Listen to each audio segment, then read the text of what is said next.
Hey guys, welcome to Everything Business. Today I'll be talking about something that everybody wants to talk about. Money. Yes, we'll be talking about money today.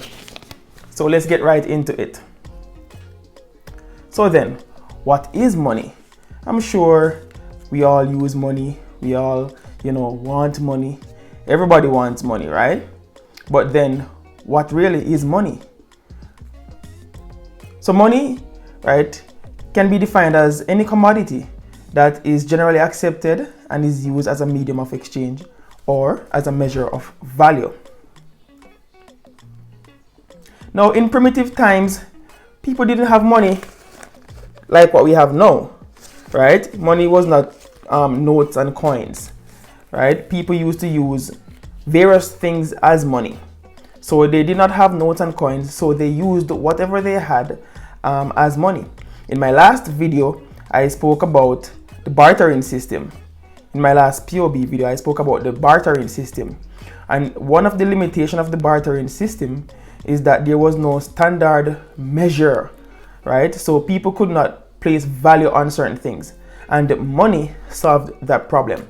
But in primitive times, there were various things that were used as money, such as shells, beads, arrowheads, precious stones, animals, and even animals' teeth, right? So these things were used as money in the past. All right? So then, what are some of the characteristics of money? In other words, how do we know that something is money, right? So, money must be durable, or in some textbooks they would say durability, right? Which means that money must not be easily destroyed. All right, so it must be durable, meaning the value of money, must not be easily destroyed, right? Money must be accepted by everybody, right? Everyone must agree to use it. If people are not agreeing to use it, then it cannot be money, right? Also, money must be divisible. It must be able to be divided into smaller units. Now, take this for example. Well, this is actually $400, but if it was $500, right, it could be broken down into 5 $100 bills. Yes, right? And so it must be able to be broken down into smaller units. And that is one of the ways in which money solved the problem of barter, right? With the bartering system, the items being bartered could not be broken down into smaller units, and that caused a problem. And so money can be easily broken down. So I can buy, I don't know how much $100 can buy, but what $100 can buy. Maybe you can buy a water or a soda, right? So yeah, right? And I can use another $100 to buy something else, or a phone card or something. Yes. All right. So money is divisible.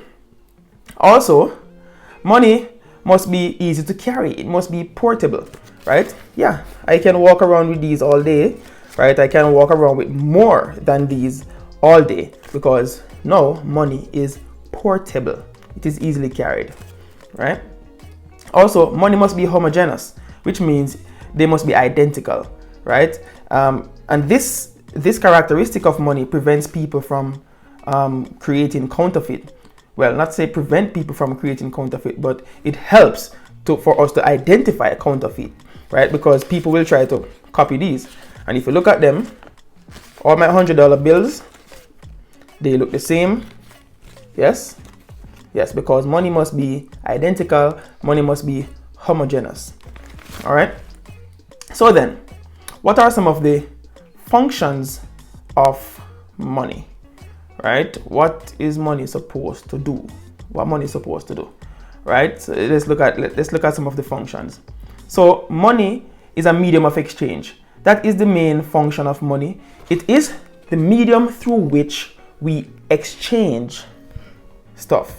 So you use money to buy your phone, you use money to buy your laptop, you use money to pay the taxi fare, you use money to buy your food, right? Right? So money is the medium of exchange. Also, money can be stored, it can be saved, right? It's a store of value. So that is a good thing, right? I can put these money down. Next year I come and, take them up again, right? So money can be saved. Money is a measure of value. This is a very important function because it solved some of the problems that existed in the bartering system. Money is used to place value on things. So everything has a value nowadays, right? Your house has a value, your car has a value, right? Your bag, your school bag, books, pencils, pen has a value. Everything in today's world have a monetary value, right? And they and even your life, sometimes people will say, have a monetary value. All right. Money is a standard for postponed or deferred payments, which means that money can be earned at one point or one time, right, and spent at another time. It won't spoil, it won't get stale, right? It is a standard for postponed or deferred payments. All right. So then, we also have other instruments of trading. We not only money, but we have other instruments of trading, and some of these instruments are bill of exchange, credit cards, debit cards, electronic money transfer, and telebanking and e-commerce. These are other instruments of trading that we use in the modern day, and we will learn more about these instruments of trade as we go further in our course. So let's review. What did we learn? Well, we defined money. We looked at the characteristics of money. We looked at the functions of money, and we looked at other instruments of trading.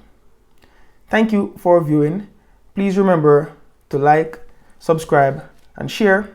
And don't forget to hit that notification bell so that you never miss a free tutorial. Thank you for viewing Everything Business. Goodbye.